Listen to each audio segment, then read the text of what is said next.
Welcome to the podcast. Joining me today, as always, the lovely ReelPhoenix. I'm DeaconDain. What's up? We are listing our 20 favorite video games of all time.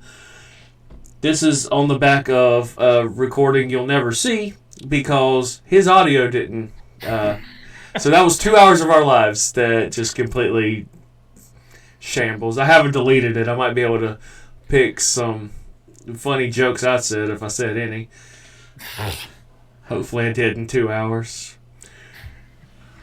But if you're playing us in the background, just sit back, enjoy the conversation. If you don't care about video games, I guarantee you our lists are going to explain to you why we like video games, why we waste hours of our lives in front of a screen.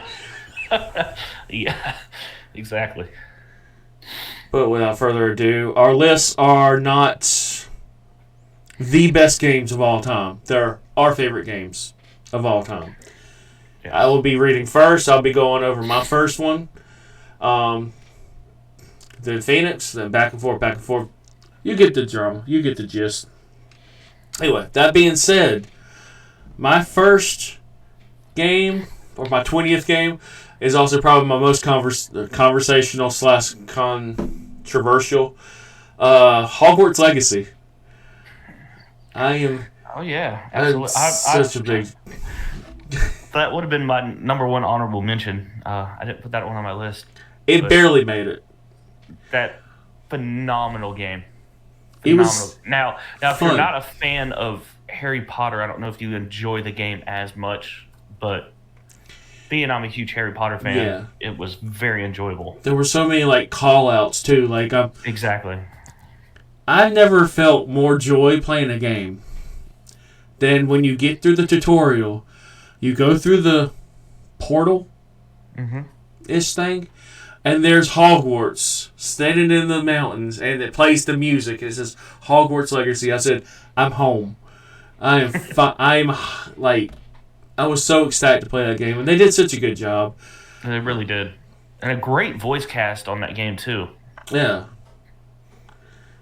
Now, my favorite part of it was the controversy behind it. Because as it was coming out, months before, I think in October, November, I was like, to prepare for this game, I'm going to reread all 7 books on Audible while I'm doing other stuff because I'm lazy. Right, no, but the audiobooks are phenomenal, by the way, on Harry. They really are. They really are. And I think they're doing another audiobook with full cast. Besides the ones who are, deceased. Right. But, so that just overall, it had a very generic ending. It had very generic bad guys. I mean, it wasn't a great game, but the controversy made me love it even more because I heard all of the cancel pigs get mad about it. I'm like, oh, so what you're telling me is I need to buy it for my PlayStation, my PC, and my Xbox, even though I never played my Xbox. Well, apparently I wasn't the only one who thought that because it got, it was the most selling game of last year? 2023? Yeah, 2023. 23. Yep. Anyway, for just overall enjoyment and happiness. Absolutely.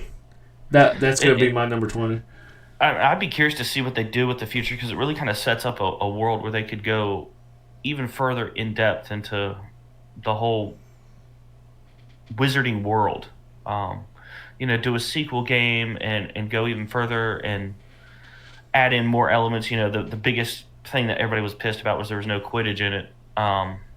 Then they came out with that shitty Quidditch game. I played 5 seconds of it. I'm like, this was better on the PC when I was a kid. Yeah, I played the Quidditch World Championship game or whatever on GameCube years ago, and that was kind of fun. That was actually fun, yeah. But then, so I played this, and I got through first of all, the character creation screen makes you select a gender, and it had a list of them, which got me in right there. That was a turn-off, yeah. But then, I'm not going to get too far into that stuff, but then the gameplay itself was just meh at best. I mean, it was just not good. There was nothing to hook me in. I know that's not the game we're talking about, but side note. I mean, yeah, adjacent. Right. So I'd like to see what the Hogwarts Legacy team could do, implementing Quidditch or something like that into a future title. Expand Hogwarts grounds even more, and Hogsmeade and all that stuff even more, and they did such a good job with Hogsmeade. Oh, they did. That was awesome. And when it was Christmas time in a video game, you felt like it was Christmas. It was just like Hogwarts. Absolutely. I just want to go back and have another story that maybe takes place years later. Start introducing more of the characters that we're familiar with in the books, that kind of thing. I did kind of see what their take on it would be. I want a full Hogwarts game where you go in at 11 and you don't leave until after you're 17. That would be awesome. But they start you at this game, you're 15, and you're going to be a fifth year, and you're just as good as everyone else who's been there for 4 years already. Like, it didn't grasp me at that point. I was like, fifth years are pretty damn... Fifth year is when Harry started the DA. He already was Triwizard Champion. He already defeated Voldemort multiple times. I mean, Harry did a lot of shit before fifth year. Yeah. I mean, fifth year was huge for Harry. I mean, yeah. Gonna accidentally turn this into a Harry Potter podcast. Oh, well, we could do a whole Harry Potter episode at some point. I wouldn't be opposed to that. Well, right now, we're not exactly in the algorithm. We don't even have a video on there, so we can make this channel literally anything. But that was my 20. Let's carry on. All right. So my 20 is an obscure one. I'm not sure you've ever played this or not, but it's Advance Wars 2, Black Hole Rising. So the Advance Wars series was a series I was introduced years ago on the Game Boy Advance. It was the first turn-based game, like turn-based strategy game that I'd ever really played, and that opened me up to a whole genre that I still love to this game. The Sid Meier Civilization games, that kind of stuff. I'm looking forward to the next Civilization. Oh yeah, me too. But this was what introduced me to that. It was this kind of hybrid modern combat / a little bit of fantasy thrown in there. It was made from the creators of Fire Emblem. I don't know how much Fire Emblem you've played. A little bit. But it's just it's a different title, but very fun. I loved this game. There was a versus mode where you could be playing. You only needed one console and play with up to 4 friends. So on these road trips with friends and stuff on the bus or whatever, we'd be passing it around, through the seats and all that kind of stuff. So there's some nostalgia in there, which influences us a little bit. But then I think it was 2 years ago they re-released it on Switch, a much anticipated release where they did the first 2 games together. I remember on seeing Switch and played that, and it was beautiful. There was a lot of delay on that, which really made me mad. But if you haven't played the game, I definitely recommend doing it. If you're going to play both of them, play the first one, then the second one, because there's elements in the second one that if you go backwards, you'll be missing those and going, but why can't I do this? Why can't I do that? Why can't I build this unit? Because they're not in that game in it. So you have to kind of look at it through the eyes of 1 was the first game, and then 2 took everything that was good in 1 and added to it. So, like a good sequel would do. Exactly. It wasn't just another title. It was a good sequel, and then they had a couple more. But it peaked at this one for me. And not to mention, as far as video game soundtracks go, like a score, even though it was on the Game Boy Advance, but had that crappy little 8-bit speaker, still a phenomenal soundtrack. I was gonna say, some of the best music I ever heard came from that crappy little speaker. Right? This had some great music to it. All the different CO themes and stuff were great. And it even knew they were so good that they had a little jukebox feature in it where you could go and just listen to the different songs from the game. That's and then pretty cool. It had This was the first game I played that had a hard campaign. After you finish the regular campaign, you play back through it in a hard mode, which ups the difficulty like tenfold and made it that much more challenging and that much more fun. That's sort of what I'm doing with Wukong right now. I finally beat it for the first time. I finally got past that final boss, and then I got the bad ending, which I'm like, well, now I'm gonna go back and I'm gonna have to get the good ending. And there were some things I missed. I really want to platinum it, but anyway. So yeah, that's my number 20. Advance Wars 2. Good pick. My number 19 is Mario Kart, but more specifically, Mario Kart Double Dash for the GameCube. Okay.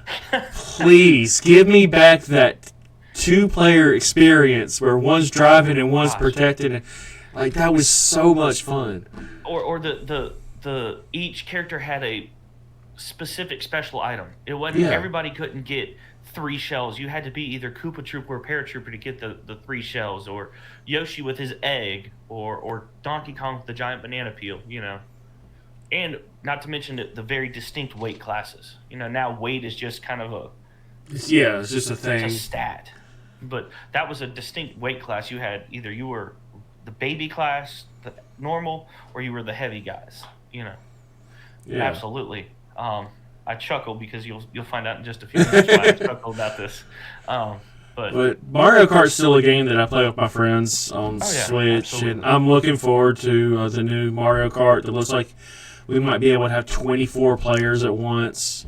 But there was just something about Double Dash on the GameCube, and like always having a friend who's like wanting to play but not lose to me, so they'll be like on my screen, and it was. I mean, again, nostalgia plays a big part of it. It does. But also, like you said, there was a lot to the game, a lot of strategy. Because when you're a kid, you just pick whatever characters you like. But when you're adult, you're like, how can I min-max this to be exactly what I need for whatever I need to do? Plus, that also was the first time I ever learned about the drifting mechanic. Absolutely. That was the first time drifting was, I think, a really big deal, too, because you had the drifting bonus and all that stuff,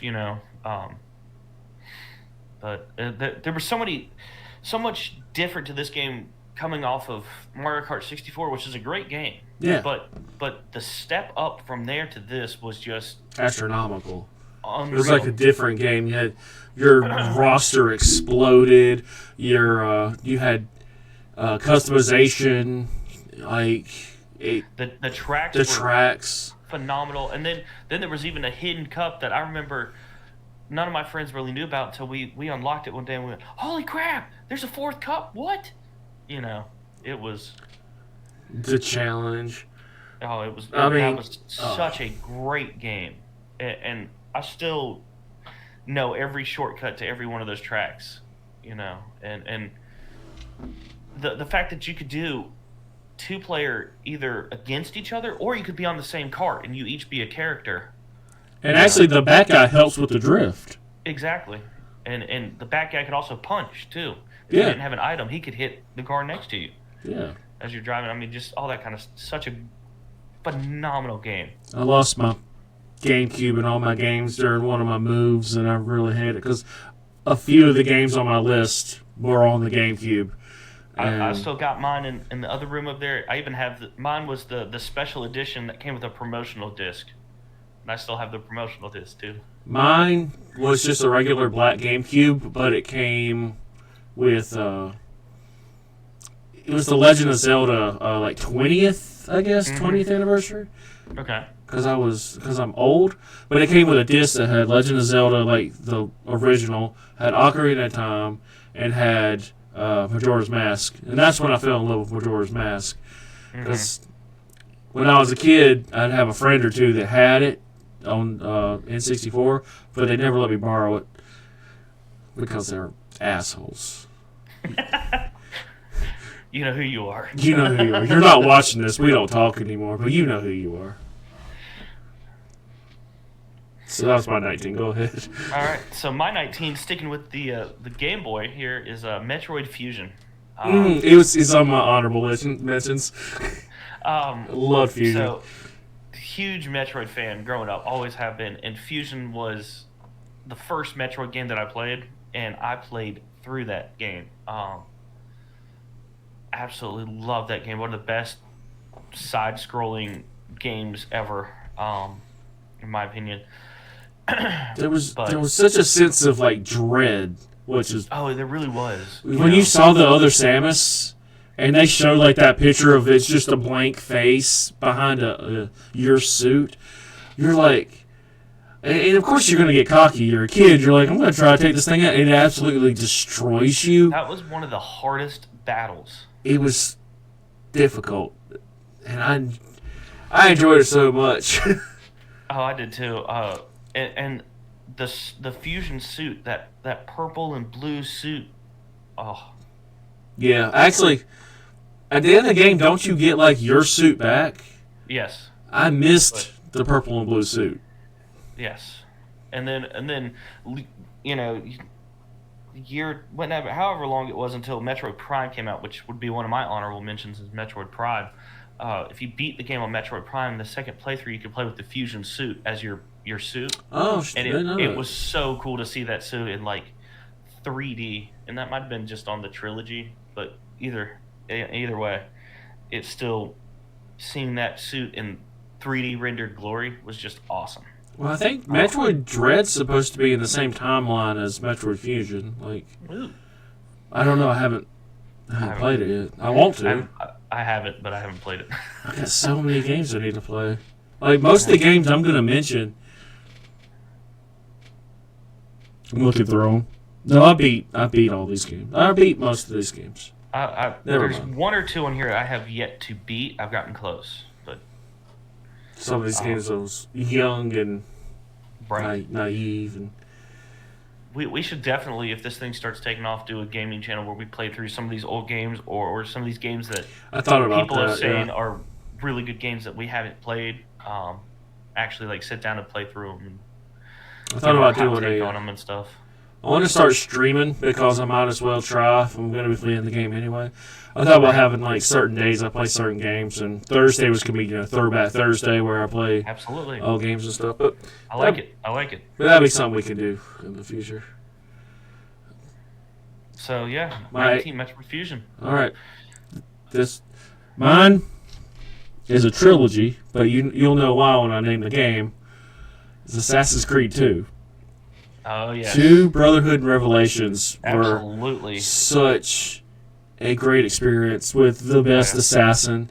Like Assassin's Creed is still trying to live up to Ezio Auditore De Frenzy.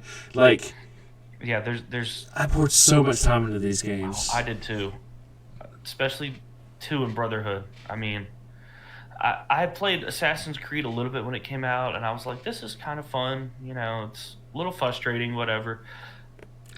When Assassin's Creed 2 came out, I didn't think anything of it until I went to my friend's house, and his brother was playing it.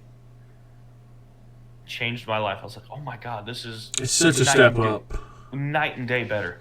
Started playing that game, and the amount of hours I spent on some of the little side challenges and stuff, and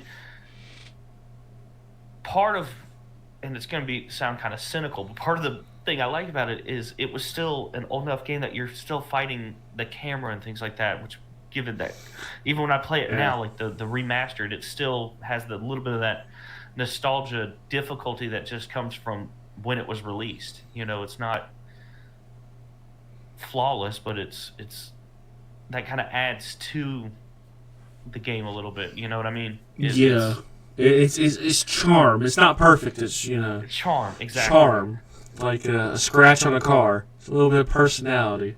But I mean, the storyline for Ezio's storyline is just wonderful too.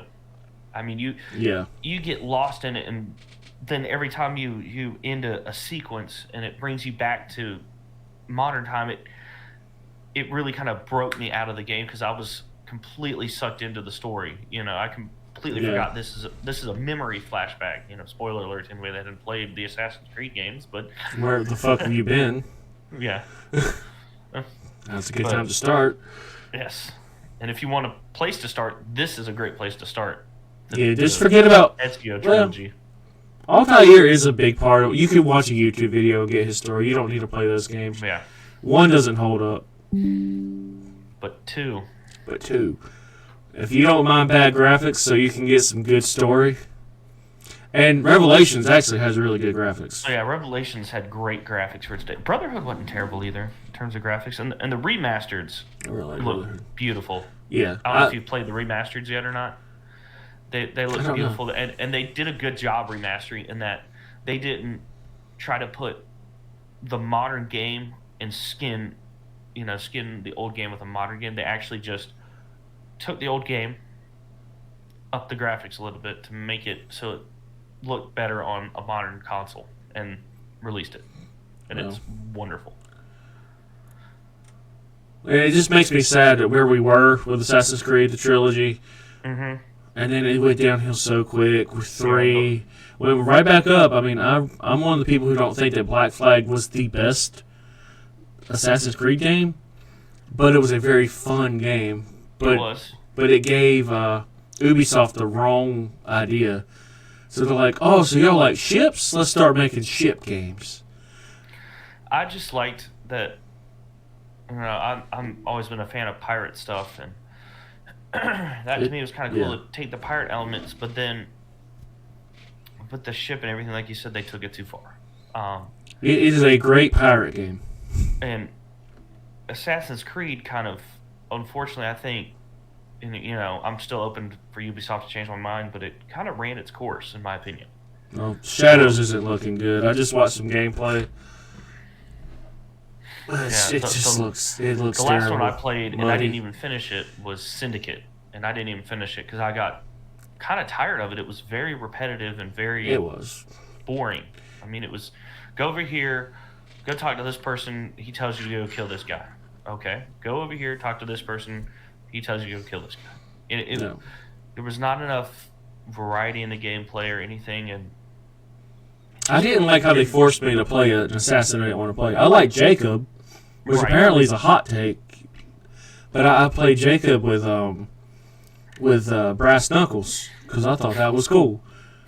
I played it I didn't play it as an Assassin's Creed game, but they took out a lot of the traversal with the hook shot blade, whatever, and carts and trains. Like, they took out a lot of what made Assassin's Creed and Syndicate. Right. Like, I enjoyed it, but as a game, not really an Assassin's Creed game. Right. But that could be a whole episode too. The rise and fall of Assassin's Creed. Oh, absolutely.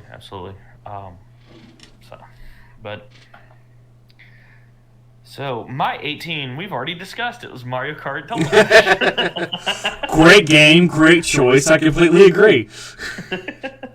So I don't know how much more we want to go into that. We kind of covered it with yours. So mine was just one spot higher on the list than yours. But I mean, those could have been interchangeable, honestly.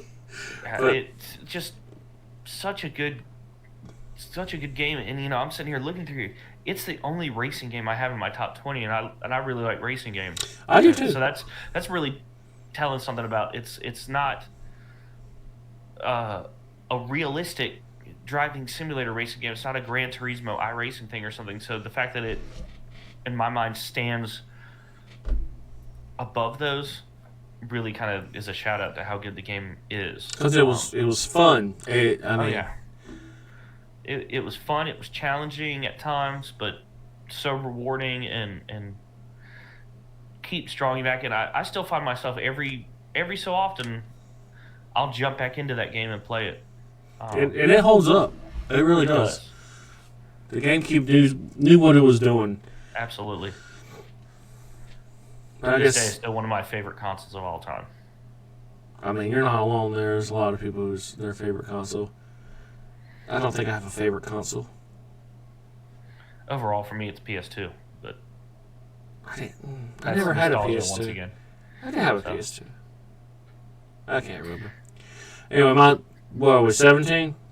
Yeah, 17. All right, this is another controversial one because this is either you love it and think it's great or you hate it and think it's boring. Final Fantasy 16. It was like playing a movie. Like you start off like the tutorial like is like 2 or 3 hours before it even says Final Fantasy on the screen. You have like tears down your eyes. Like I just killed my brother. Like they set up your brother to be like he's the heir because he's like all this and he gets treated like royalty. But he doesn't care. He loves his big brother, which is you, and then you kill him in the damn. Spoiler alert! If you play 2 hours into the game, and you have to struggle with that the rest of your life in the game, and it's like really, really good, like good storytelling.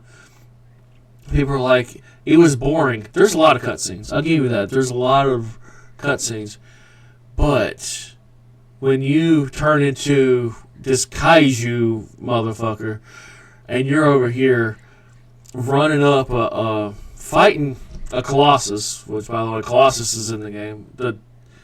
Everyone who wanted gods back in the game, they're back in there. But you're fighting Colossus, I think his name's Titan, and you beat him, and then he turns into a literal mountain and starts throwing like boulders at you. And then the heavy metal orchestra music starts playing, and you start sprinting because, like, you're giant to begin with. This dude's like 1,000 foot tall, and you feel every single like dodge, every single hit. Like, it's a great game. I love it. Yeah, absolutely recommend it for anybody. That's one of the games I actually beat. I haven't beat the DLC for it yet, but yeah, Final Fantasy 16. Can't say enough good about it. Yep. I haven't actually played that one. I've played several of the Final Fantasy games. First one I played was Final Fantasy 7. Iconic, and loved it. And I've played a few of them staggered here and there, but I haven't played 16 yet. It's definitely on my list of games to play. So I love it. Obviously, it's on the list. So my 17 is actually 2 games. I had a hard time I kind of cheated because they are related, but they aren't. Sort of. So it's Legend of Zelda: Ocarina of Time and Majora's Mask. That's where the timeline splits off, though. So exactly. So it's the 2 N64 Zelda games. Just everybody talks about Breath of the Wild was a great game, and I'm not saying it wasn't a bad game, but I'll say it. I'll be wrong to millions of people, but I hate stamina system, and I hate broken weapon items and stuff like that. I despise it. If you took those 2 things out, these games for me, it was the whole kind of open world Legend of Zelda game. This was so cool to me. And once again, a lot of this is nostalgia coming back on this. Yeah. But the first of all, the storylines for both games, wonderful. The gameplay of them is, now I haven't played them in a few years, so but I'd say from my memory, it's pretty damn good. Now, compare that to a modern game, probably not as flawless as I remember it. And I'm sure if I go back now and play it, I'd probably think it was a little clunky and stuff. And yeah, but as RPGs go, this is S tier stuff here. I mean, yeah, this is what people model their games after. Like exactly. In Majora's Mask, the mask system. Yes. Where every mask does something different and you need it to get another mask or to finish a mission. Like, Ocarina of Time was amazing. Like, the warps. Exactly. Making a musical, like an obscure musical instrument, like, actually hold weight and be useful. What was the other thing about the time system, going back and forth in time as link, like the whole thing was just amazing.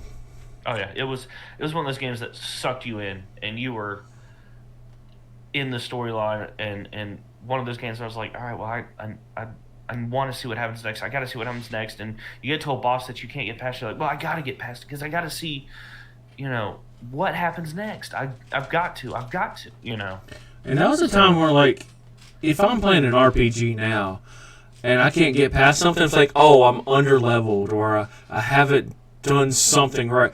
It was all skill back then. You had your sword. They gave you what you needed at the beginning of the level and say, hey, have fun with it. Right. It's not like you go back and grind and try to go find some secret weapon or go do some obscure side quest to get a weapon. It was, here's what you got to play with. This is the best you're going to get. The rest is up to you. Now, there was... And I kind of like that challenge, personally, of having to have a little bit of skill in the game. And I did like that if you did want to find it, like in Ocarina of Time, you had the bigger one sword, the big ass sword. Yes, yeah. Which is funny because the last fight, when you're with Ganon, he knocks the Master Sword out of your hand. You can switch over to the sword that does more damage, even though apparently they wanted you to use the Megaton Hammer. Never knew that. I would always switch to the other sword and just continually beat the crap out of him. But that, I remember as a kid, getting that sword was so hard. Oh, yeah. Because you couldn't warp. And you had a time limit. Once you got it, you felt like you really accomplished something. Because you did. Like, things that took 2 hits now died in 1. Like, you felt like God. Well, maybe. So that's my cheat on the list. Is I chose a whole trilogy, so I can't say much. I've got kind of a. It's not really a trilogy. It's per se, but it's 2 games coming up later. But we'll get to that. All right, my next one almost didn't make the list because I had to think about it, but I really had to think about how much time and effort and happiness I had in this game, and it's Destiny 2. Oh yeah. Now it still has probably the most fluid first-person combat experience I've ever had. People still play it today. Yeah. A lot. Yeah. My friend's he's been trying to get me back into it. Now he started playing Fortnite because it's kind of fell off a bit. But yeah, that's not on my list. Don't worry. No, not on mine either. I'm not sorry for all you Fortnite players out there that wanted to see Fortnite be number 1 on this list. It's not on my list at all because I'm not a Fortnite player. I mean, I'm not going to talk about Fortnite because I want to talk about Destiny. Now, in high school, we had this game. It's like, oh, the guys from Halo went off and they made a new game called Destiny where you can be able to do all of this stuff and you can track your guy on your phone, on your app, and it's going to be awesome. And then it came out and I'm like, this is still pretty fun. I overhyped it. I think everyone overhyped it. Yeah, but it still has a place. Destiny was still fun. And then Destiny 2 was coming out, and I'm like, do I really want to get back into it? And then I played the demo, and I'm like, yeah, I want to get. This is fun. Actually, two or 3 years ago, it was my number 1 game on PlayStation. My PlayStation Wrap. I had almost 200 hours in it, and that was just, messing around. I mean, not really doing. But I don't play it anymore because, one, I got tired of paying for it over and over again with their expansions. Their expansions never went down in price. I get back in it and everyone's like, why don't you have this? Why haven't you done this? Haven't you been playing? What do you do? I'm like, guys, I just got back into it because there's other games in the world. Right. That's why it barely made the list. But I did have a lot of fun with it. Like party-wise and clan-wise. Yeah. And my experience was, I played it when it first came out because I loved Destiny 1. It was great. And I played Destiny 2, and I think I bought like maybe the first two expansions, and then something else came along, and I went and played something else. And when I came back, it probably was year and a half later. I was way behind everybody else. Everybody else had all this stuff, and like you said, everybody's going, "Well, why aren't you using this weapon? Why aren't you using this? Why aren't you doing this?" I didn't buy that expansion. I went and played something else, and now I'm outdated in the game. And Yep. I still got some of the strongest weapons. But it was still. But yeah, the controls were so fluid. I mean, it was just.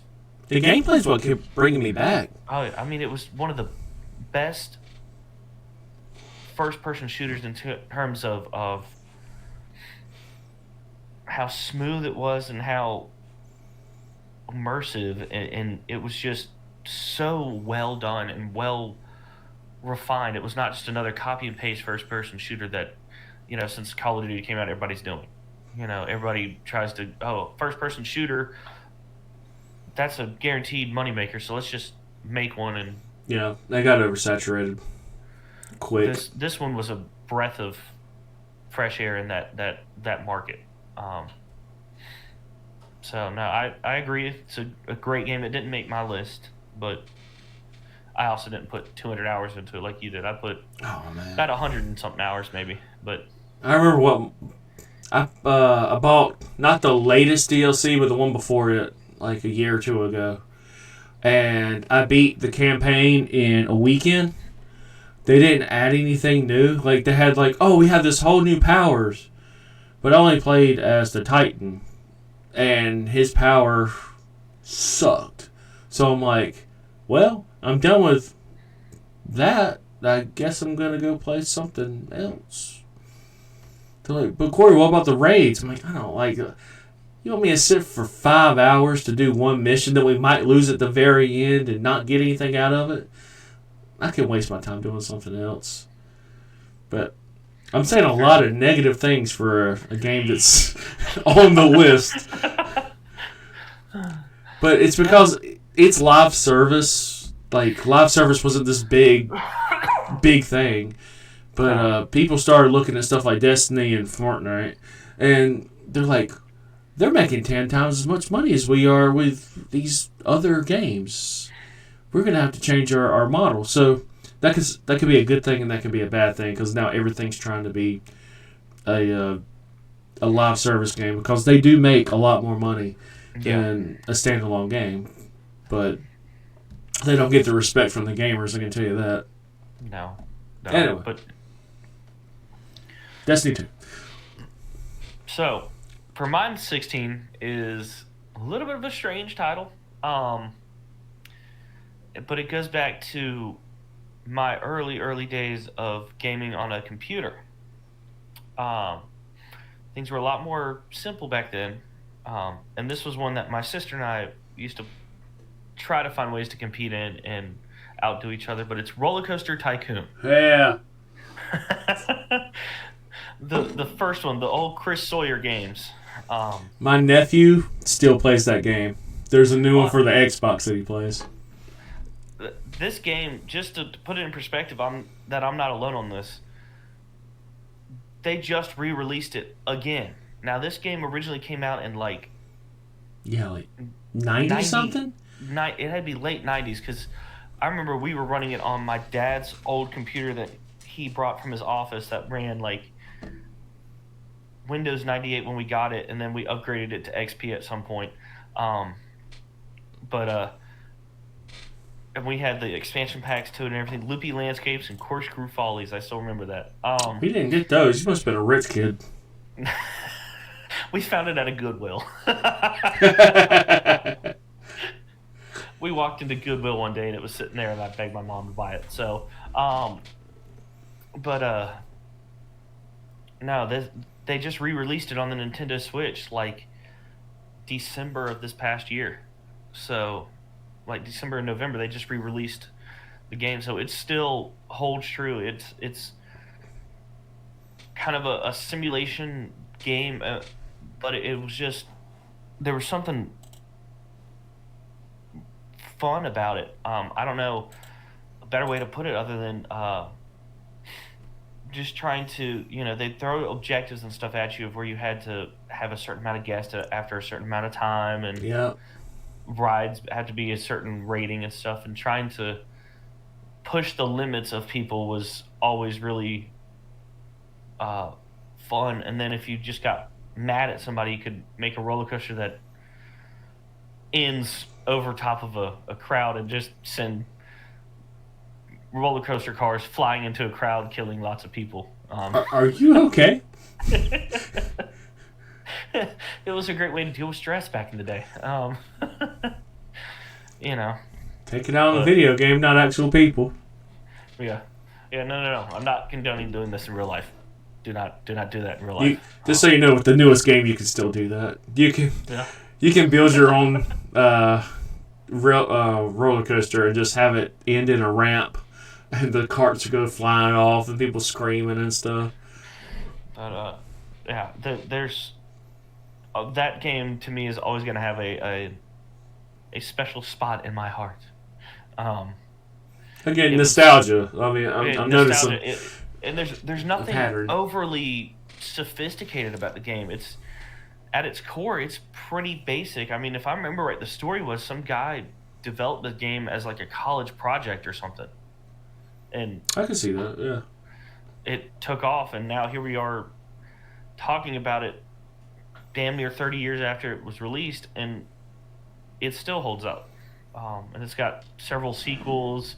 Hell, they've made a couple mobile app versions that I've never played. Mobile gaming isn't. No. Maybe we're spoiled, but mobile gaming just isn't where it's at. I've never gotten into mobile gaming, really.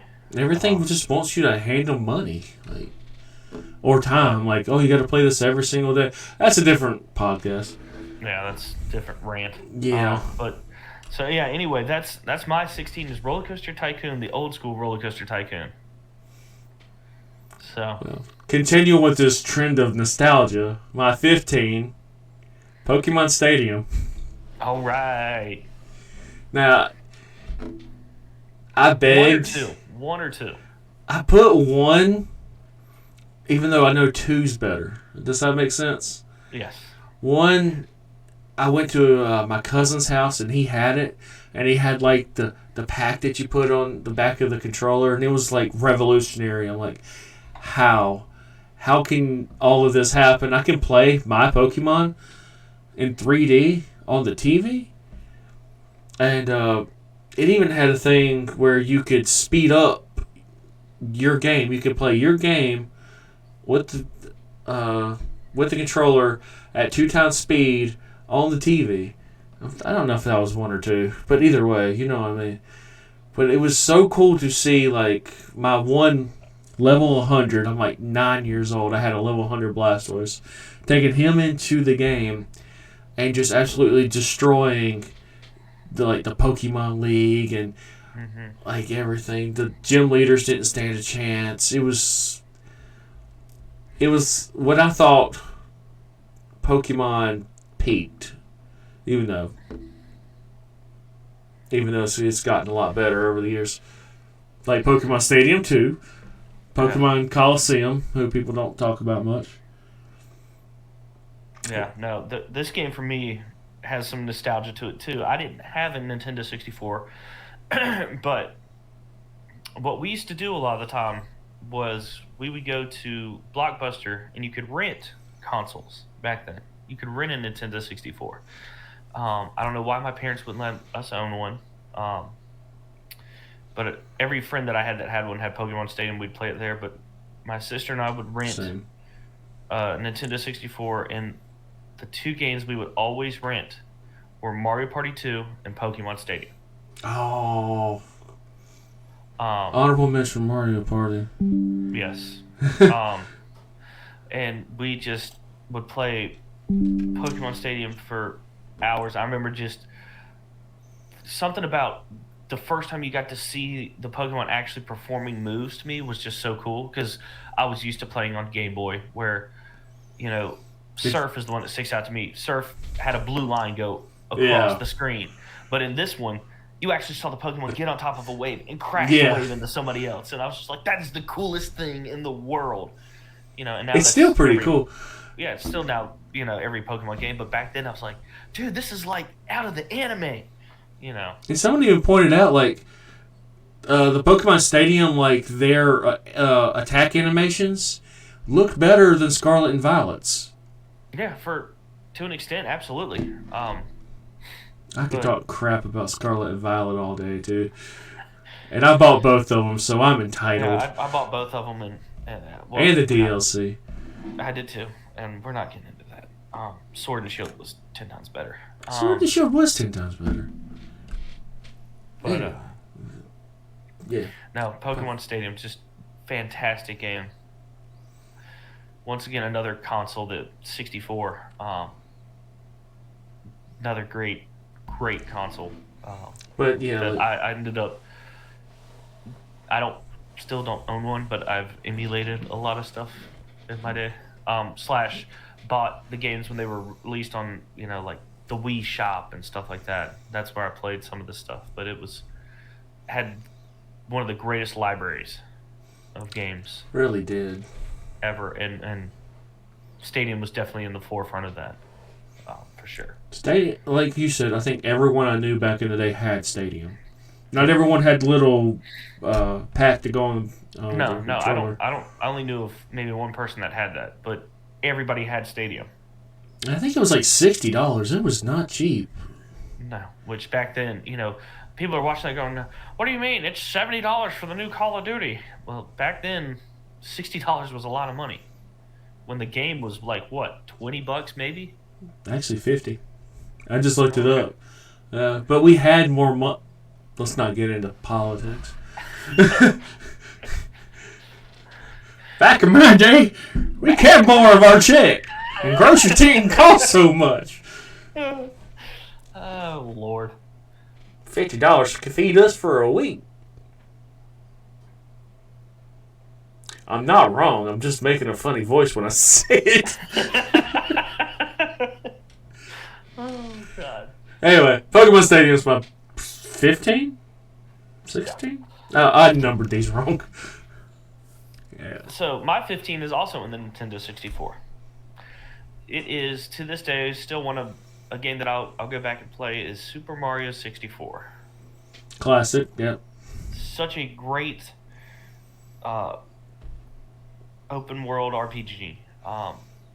The whole 3D Mario concept of being a third person behind him is... Yeah, if you look in the mirror, it's God, what's his name? Lamb, whatever. A dude with a camera. Lakitu. Yes. I thought that was hilarious. I went, that wow. started because I love all those games. Sunshine and Galaxy and Odyssey and all those. But the one that started all was Mario 64.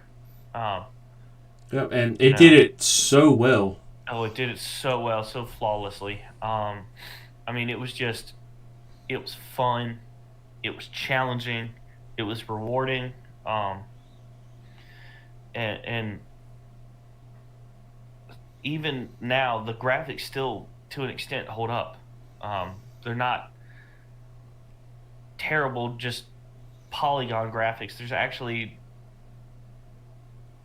They're decent to an extent. Now, they're not flawless, but no, it's 64. given the time, it's... Yeah, Nintendo made sure to use the most of those 64 bits they pushed it to the limits for sure on this one. Like, I remember... The level design was just... Yeah, level design. Fabulous. And I always remember that game looking better than a lot of the PlayStation 1 games, which in my brain, when I was a kid, even though they were both 64-bit, PlayStation always looked like it had better looking games. Maybe I just had crappy 64 games, but Mario was always the exception because I guess the art style made use of the 64 and made it look better. Yeah, good game. Yeah, so that was a great game. I still play On my Switch, I have the All Stars game or whatever it was that had Oh yeah. Sunshine and Galaxy and 64, and I still play it on there. And it's Yeah. I wish I bought that when it came out. I even had, if I remember right, they had a version of this for the DS that I had at one point. I don't have it anymore. I lost my DS years ago, but I'm not going to get into that story. But I also have a story about a DS. So somebody that I don't really like has it, and I'm not going to get it back. So I got beat so badly in Pokemon that I took mine to GameStop the next day. no, mine is in the possession of an ex. Oh, No. what a bitch! We'll leave it at that. So, my 14, is it? Yes. I don't want to say it's obscure, but I will say it was ahead of its time. Donkey Kong 64. Okay, so we're keeping it in the 64. Yeah, I mean, it's nostalgia again, but I loved how, one, I always love unlocking new characters. Absolutely. And you had Heidi, Lanky, Chunky, Diddy? I think Diddy started with. I But think you started with Diddy, but yeah. Anyway, each one of them had different guns. Each one of them had different moveset. Each one of them was just different, and the game rewarded you for playing all of them, but also being good at one. Of course, my favorite was Chunky Kong, because of his like really big punch. right? Now I never beat the game, but I do remember I remember that game was ridiculously hard. It wasn't easy. Neither was Banjo-Kazooie, though. No. I couldn't beat Banjo-Kazooie. But I remember I put the game in the console. I got excited to play it. I turn it on, and it says you don't have the expansion pack. A literal thing that you had to plug into the top of the console.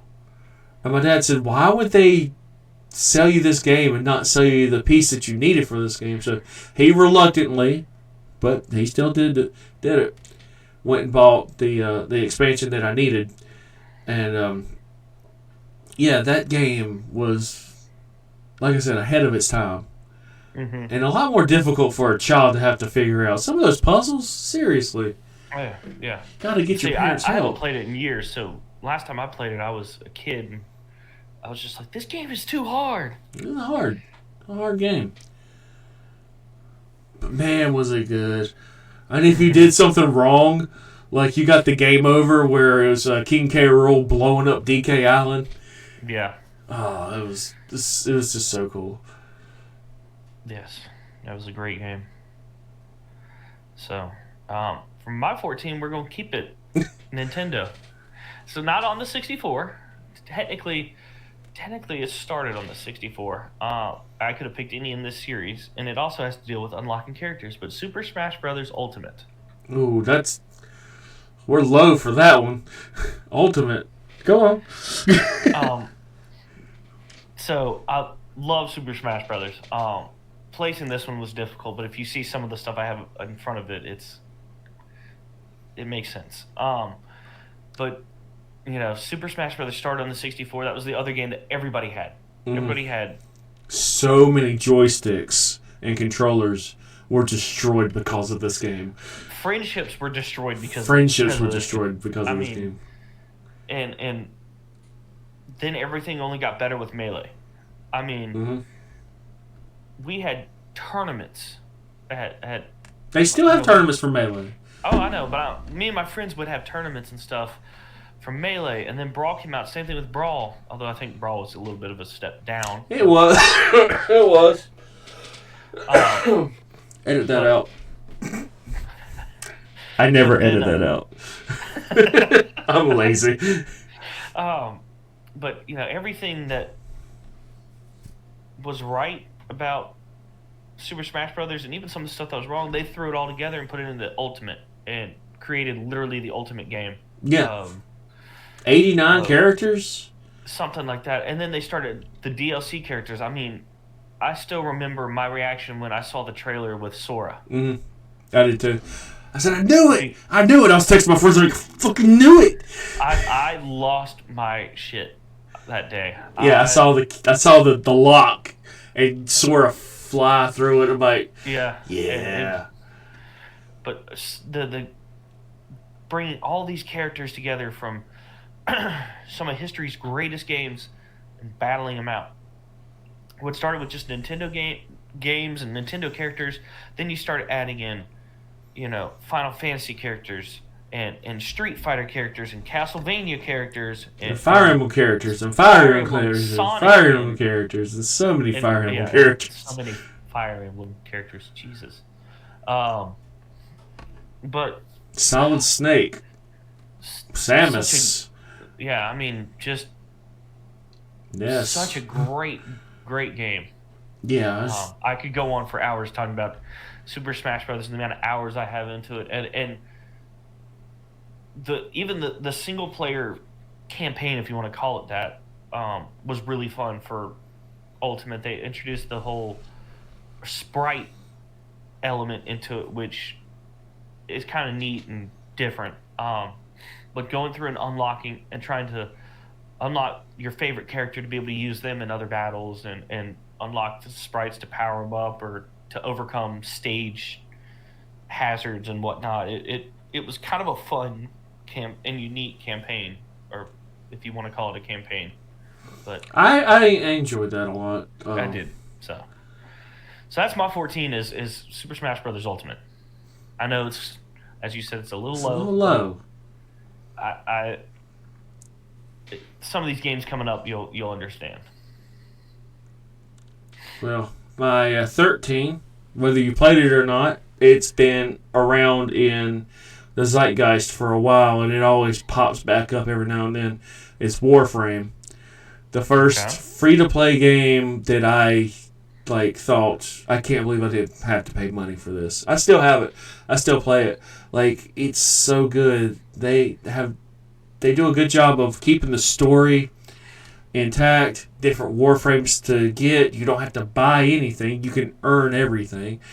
But if you want to, there's also a market where you can sell stuff that you got or made and get the premium platinum, I think they call it. But the money currency.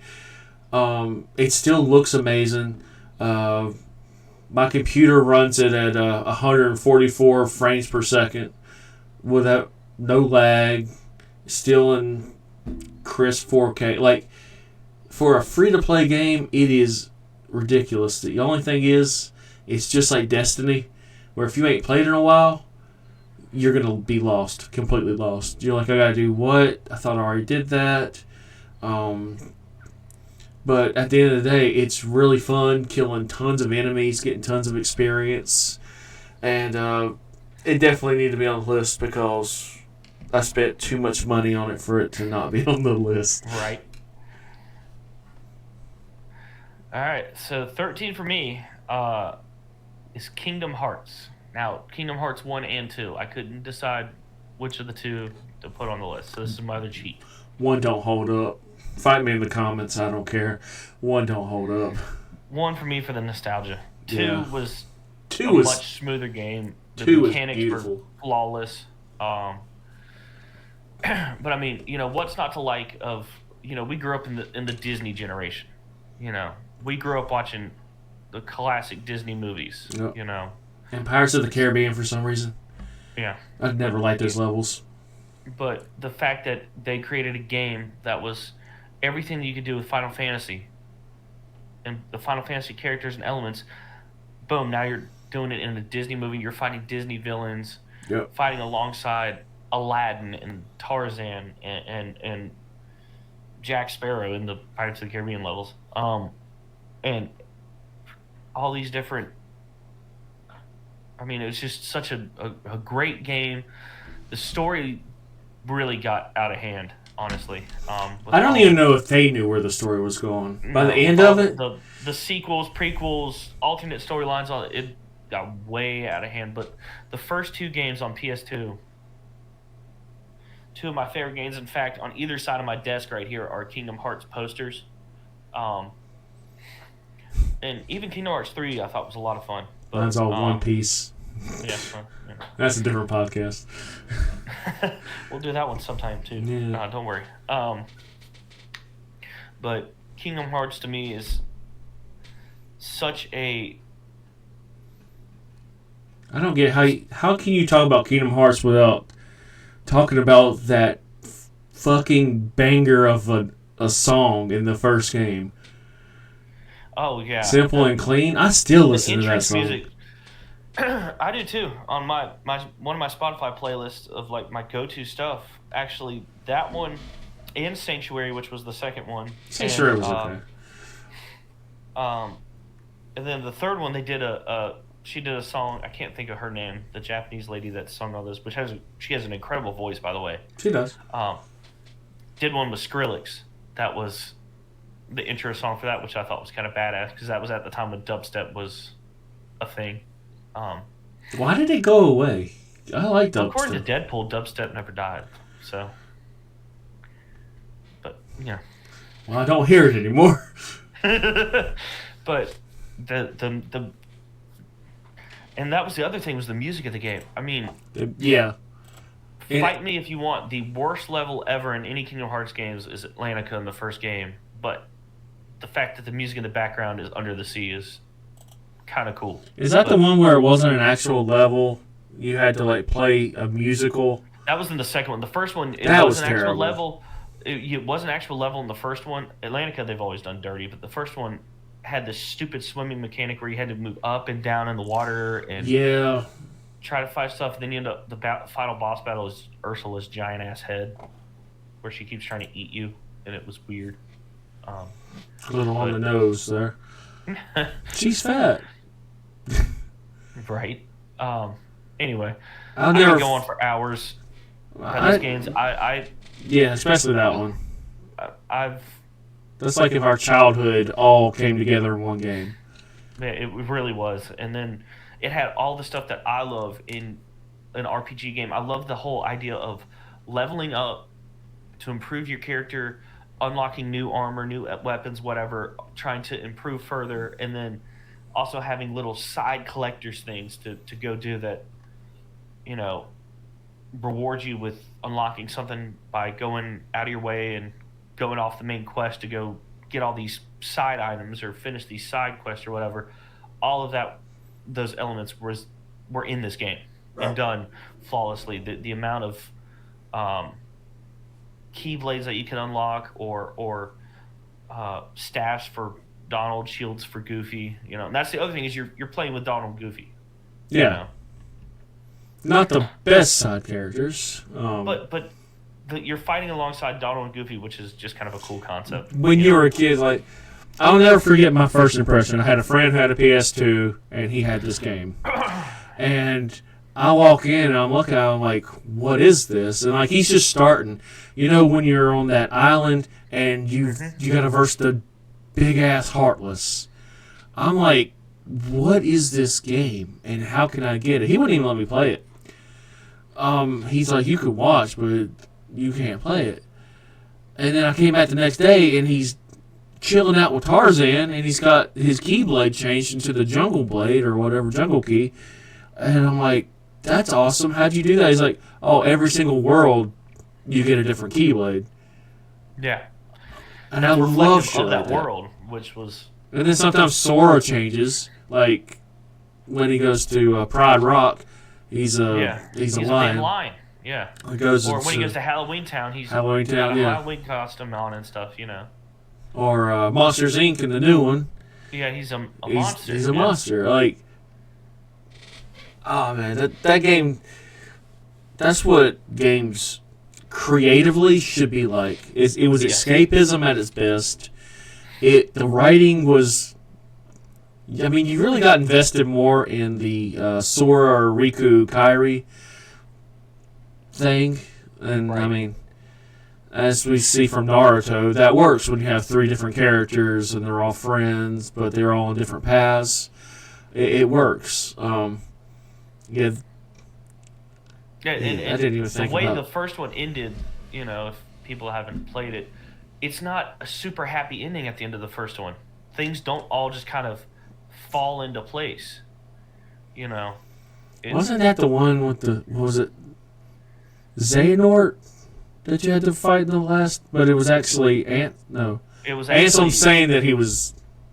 There's like 4 of them. It got confusing, but it was supposed to be Ansem, but it turns out it wasn't Ansem. It was Ansem's nobody, Xehanort, but you don't find that out till the second game. Once again, this story gets really confusing. But every soul has a nobody and a heartless. Yeah. And isn't there a fourth one too?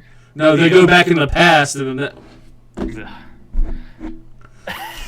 like I said, that's why that's only the first 2 on this list, because I could follow the whole nobody storyline, and Organization 13 was kind of interesting, but then after that it started getting really confusing. But like I was saying, the first game, the storyline ends with, Riku and King Mickey getting trapped behind the door, and Sora kind of doesn't get to go back to his island with Kairi and Riku, and Kairi gets saved, but that's it. It's not everybody lives happily ever after ending, and it kind of makes you go, well, this is it? And then when they announced the second one, it was like, okay, so now everything's going to come full circle and everything's going to be back to normal stuff. And it doesn't. So it kind of keeps you going after it. I just sent you a really, really funny video to watch after this. It's back when Polygon was good. There was this guy named Brian David Gilbert. He did this series on their YouTube channel called Unraveled, and one of my favorite ones he did is called is the Kingdom Hearts storyline. And you'll see, it gets crazy. That's why I didn't like the ending of Kingdom Hearts 3. It's just like, all of a sudden, we're going to beat all of Organization 13. We're going to find the real Ansem. Oh, and there's this other guy that he used to play chess with. And we're going to, in the name of friendship, bring them back together. And then also, remember that X-Blade thing that we introduced? Yeah, forget it. It wasn't actually that strong. Yeah. I'm like, man, y'all really dropped the ball. But it was still a fun game. Yeah, we could go on forever talking about this game. But speaking of games that we could go on forever talking about, my number 11 is I think we're on 13. You skipped a few there, buddy. My one after that one that I said was, see, it's number 9 on here because it's backwards. Right. Okay. Fair enough. So your next game on the list. the one after Warframe is Halo. Oh, Lord. I already told you. I'll tell whoever's listening, if you're still here after an hour, thank you. Yeah, thank you. I love you, whoever you are. But hopefully this has been entertaining for you guys and not just 2 nerds rambling about video games. But hopefully you're also a nerd who likes to ramble about video games. Yeah. But no, Halo. Everyone's going to say Halo 2. Obviously, Halo 2 is the best. Yes. Halo 3 was a good conclusion. That in it gave you some new mechanics that I really liked. But Halo 1, I remember it being like nothing I've ever seen. I think I was 10 or 11. I bought from my sister's boyfriend at the time his Xbox with like a shoebox full of games. And that shoebox full of games was a demo disc, kids. We used to have discs with games on them that were free. And if you liked the game that you played on the demo, you would go and buy the game. It was really good marketing. Well, one of them download trials of games on the internet. Yeah. Or now people just watch people play early access. But no, one of these games was called Halo Combat Evolved, and it looked like nothing else. It played like nothing else. It was, at the time, the best first-person shooter. Because I think before Halo, the only other first-person shooter I played was GoldenEye 007. Great game, by the way. Yeah, it was on the list. I took it off for Hogwarts Legacy. Still a great game. But, no, again, I actually had Halo the Master Chief Collection on here. Okay. But those last 2 games, they weren't good. When 343 took over, and then like completely undid what was a perfect ending to Master Chief, just for, let's be honest, a money grab. Like, I still think leave that there. Then you had Reach that came out, where it's a prequel to Master Chief, where you get to create your own custom Spartan and work with these other Spartans, which until, here we didn't know what the Spartan Project was or what it was about. Right. So, anyway, Halo, it really redefined an industry, and it made the Xbox relevant. Oh, absolutely. That was the game everybody had on Xbox. If you had an Xbox, you had Halo. You had to. Halo 2. And, I mean, I remember the amount of times playing multiplayer on that. That was when the whole multiplayer shooter thing really started. And that was back when you could still do the split-screen multiplayer, and, you'd get mad at the guy sitting next to you and accuse him of screen peeking, and... Yep. I was that guy. That was me. Oh, I was too. And getting the energy sword and how badass you felt with the energy sword on that. I mean, just... Until you met some bad motherfucker with a shotgun who would shoot you in the exact right second when you... Yeah. But it's such a timeless game that I recently played through the campaign of Combat Evolved. Not about maybe a year ago. Still holds up. Holds up. And there's a lot of little Easter eggs that they would throw in there too. Yeah. Like, if you hear you can like sneak up on some grunts talking, and they'll be saying some weird or funny stuff. Like there's this one that is literally talking about you and how scary you are, and you can like sneak up on him and scare the crap out of it. It's hilarious. The skulls that you can collect, the grunt's birthday party where if you shoot them in the head, their kids yell, "Yay!" and confetti goes everywhere. Gaming was fun back in the day. It was fun. They didn't try to inject some things that we don't want in video games. Right? Microtransactions. Politics. Looking at you, Velgar. But right now, I'm the only one looking at you because nobody plays you anymore. Okay, this is not this podcast. That's a different one.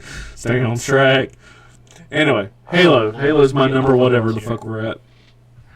All right, so the next one on my list is in the realm of first-person shooters, and another franchise that's been around for a minute and was very popular at the same time as Halo, or right there around it. It's one of the Call of Duties, specifically Call of Duty's Black Ops 2. Yep, I am. Call of Duty Black Ops 2. He said duty. You can tell we've been recording for a while. Things are starting to fall off the rails. Hey, it actually recorded your sound this time, so we're good. We're not even in our top 10s yet. But Black Ops 2 took everything that was great about Black Ops, set it somewhat in the future, but before Call of Duty went off the rails with the whole jumping and exoskeletons and... They ripped off Titanfall 2. That's all they did. Titanfall 2 came out. They're like, hey, let's do that. But this was the last true boots on the ground and kind of the end of what I call the golden era of Call of Duty, which was started with Modern Warfare, ended with Black Ops 2. But the amount of hours I have in Black Ops 2 and the amount of money, that was the reason why I knew a Call of Duty was going to be on here. But going back through, I purchased every DLC for Black Ops 2 and would grind hours to get certain skins and certain, prestiges and all that kind of stuff. Me and my friends would play zombies for hours. This was when the zombie stories got crazy. You had Origins was released on Black Ops 2, which was the whole start of the whole thing. And then, you had a remaster of all the old maps and stuff, and everything just got so crazy. The whole story of zombies was it was just badass.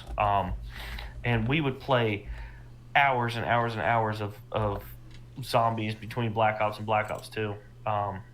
But particularly on Black Ops 2. I remember. It's one of those games that I put so much hours into it, it can't not be on this list. Yeah. And I had a great campaign to it as well. And then, to cap it all off, the secret ending was with Avenged Sevenfold. A concert of Avenged Sevenfold playing one of their songs. That they had all these songs released for Black Ops and Black Ops 2 and stuff, which was just awesome. I actually didn't know that. Huge Avenged Sevenfold fan. If you've never seen the secret ending, you need to. I am a secret ending is the guy that's the main protagonist of Black Ops and Black Ops 2. It's like in his senior year, and he gets thrown in to be the drummer of Avenged Sevenfold, and they play Carry On, and it's badass.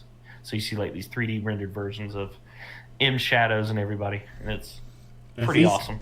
If he thinks he can drum as well as the Rev, go ahead. Yeah. Jimmy Sullivan was a god. That man was on a different level. Rest in peace, Jimmy Sullivan. I watched a whole documentary on him. How he would just come in and just either lay everything down on one track or like just one take and it'd be perfect just everywhere, or he would redo it until it was perfect over and over again. He wrote most of that's different podcasts. I love Avenged Sevenfold, and I think that their new stuff is absolute ass. So, and I don't blame them. Honestly, they're all very good in what they do. You just lose it after a while. Yeah. So that's my. Yeah, I don't have much to add to it because I gave up on Call of Duty a long time ago. Yeah. But I will agree the golden age was Black Ops 2 and Modern Warfare. I played Modern Warfare. Yes. I prestiged twice, and I'm like, this is repetitive. I'm bored. So. All right. Sorry if you're seeing me swat. I've got a damn fly in my room for some reason. All right. So this one you're gonna think, as much as I rave about it so much, and I love it, and say it's one of my favorite games ever, that it's only 11? Are we on 11? Mm-hmm. 11. So this is the last of the first 10. So this didn't even make it to my top 10 for reasons. Okay. It's Mass Effect. Really? Yes. Okay. Knowing you, I would have thought that would have been a lot higher. That just goes to show you the rest of my list is so packed. Yeah. But I love Mass Effect. As my friends know, I don't shut up about it. This is the reason why I don't like BioWare. Not because of Elgard. They shot themselves in the foot there. They shot me in the foot when they did to my boy I say my boy, you can be either gender. One of the two genders. That just the end of Mass Effect 3 was literally like, oh, no matter what you do, this guy that you spent hundreds of hours with is going to die one way or another. And I didn't like that. That's probably why it's at 11 and not in the top 10. But I replay it every year. Garrus Vakarian is my ride or die. I always Rex is my ride or die. I play all 3 games with him, except in 2 you can't have Rex, so I replace him with Thane, who's an assassin that's crazy with a sniper rifle, and you gotta be stupid not to put him on your team. Who dies of cancer in the third? It's just like all of it's just so good. And everyone's like, yeah, Mass Effect 2 is the best. Yes. But Mass Effect 3 isn't terrible. The power system is a little different. You can become broken very easily. Plus, all of your consequences carry over to the next game. And that was huge in the beginning. Because let's be honest, the original Mass Effect for 360, it was terrible. There was no autosave.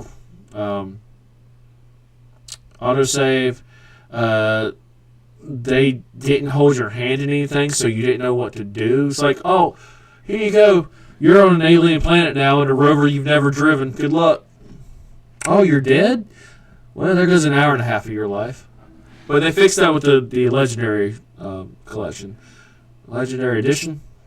It has all 3 games on it with all the DLC. And it's fun. It is so fun. Anyway, I could go on and on about this. Please, Amazon, do not fuck up Mass Effect trying to make it a show. Let's be honest, it's Amazon in the current age. We're going to get a female Captain Shepard, which is fine. As long as it's done well. As long as it's done well. They did well with, I think they did well with Fallout. Shit, I didn't put Fallout on the list. I did, don't worry. Okay. But I really like the show. Ella Big Eyes, I can't remember her last name. I think she did a great job. Some people call woke. I say no. Having a strong female protagonist, if done right, isn't woke. That's a different podcast, though. The thing I didn't like about that is, though no one asked me, but it's kind of the title of the podcast. Even though nobody asked me, I really did not like Maximus. And if you watched it, you know he is just a random dude who stole a power suit, who doesn't know what he's doing, and for some reason I'm supposed to like him? No, be a good character like the Ghoul or, I don't forgot what her name was. I call her by her actual name, Ella. Anyway, all that rant saying, Mass Effect is one of my favorite games of all time. Still not top 10 of this list. So the last one for my top 10, a little bit different. This is a little bit of an older game, PlayStation 2. And I'm sure nostalgia plays into this really hard. Nostalgia's been our whole list so far. Yeah. So this one is Star Wars Battlefront 2, the original Star Wars Battlefront 2, not the EA remake from whenever that was. The original Battlefront 2. That game was the epitome of Star Wars games back then. Now, some of this comes from being in a place of a massive Star Wars fan. But well, that's a different podcast because I want to debate you on Star Wars. I want to tell you why it's not good. I welcome it. As long as we're not talking about the new stuff, we're not talking about the new stuff. That's, yeah. But this game was one of those that I had just hours and hours and hours. Galactic Conquest is one of the most fun game modes of all time in any video game, and I will fight anybody on that. I just remembered another game I should have had on here. We'll see if you have it. We'll see if you have it on yours. I'll put an honorable mention. Dang it, man! Golden Age of gaming. Go on, sorry. Yeah, but it was just, you have two distinct timelines that you could play through, and then the campaign did a great job of following through the progression of, the Clone Wars into the Galactic Civil War timelines, following the entire 501st Infantry through their rise and eventual fall. But I mean, just something about being in the classic battles from the movies and beyond some of those classic battles and stuff. I think it was just so well done. This is one of those games that when I had friends over for a sleepover, particularly one of my friends, we would play this on PlayStation until like 3, 4 o'clock in the morning, whenever we'd finally just pass out from exhaustion. Yep. Those were the good old days. Just kept playing, and there was no microtransactions and trying to unlock this and do that. It was just great gameplay that kept you involved and kept you going back for more. And the fact that they introduced where you could play as Jedi and they were leaps and bounds better than everybody else and you just hack and slash through people was just so much fun and just so cool. And I bet you there's games that are a lot better than this, but once again, I'm blinded by nostalgia on this one, and the amount of hours I went back and looked when they released it on Steam, and I've got like 200 hours on Steam playing this game. Dang. So it's not even including when it was on PS2 when I had it originally. Little disappointed in the re-release that came out last year or year before last. It was just an utter disaster when they remastered it and put it out there, and they were like, "Oh, you're finally gonna be able to play online with people and stuff," and then the online servers were not even active when they released the game or whatever. And yeah, it's why people don't like EA. Yeah, it's one of the reasons. One of many. And I don't like it because I don't like Disney. But again, another podcast. I can go through this and like listen to and write down every time I say another podcast, and we have topics for months. Yeah. But now this is this game for me is one of the top tier PlayStation 2, Xbox era games. You know, I remember playing this, and you remember the Gauntlet series? Yes. I was between that game and Battlefront 2. Yeah, this really was fun. Back when the Star Wars games were really good. I still think Star Wars games are fun. I mean, I got Squadron on my computer. I've beaten Fallen Order and Survivor, and I'm looking forward to Eclipse as long as they don't fuck it up. Well, but I mean, this to me was some of the best Star Wars games. You had Bounty Hunter, Clone Wars, you had Starfighter and Jedi Starfighter. Yeah, we're not going to talk about Outlaws. No. We're not going to talk about that. The stuff that comes out now. Yeah. All right, top 10. So do we want to stop here and do a separate? Yeah, we're at an hour and a half, so we're going to stop here.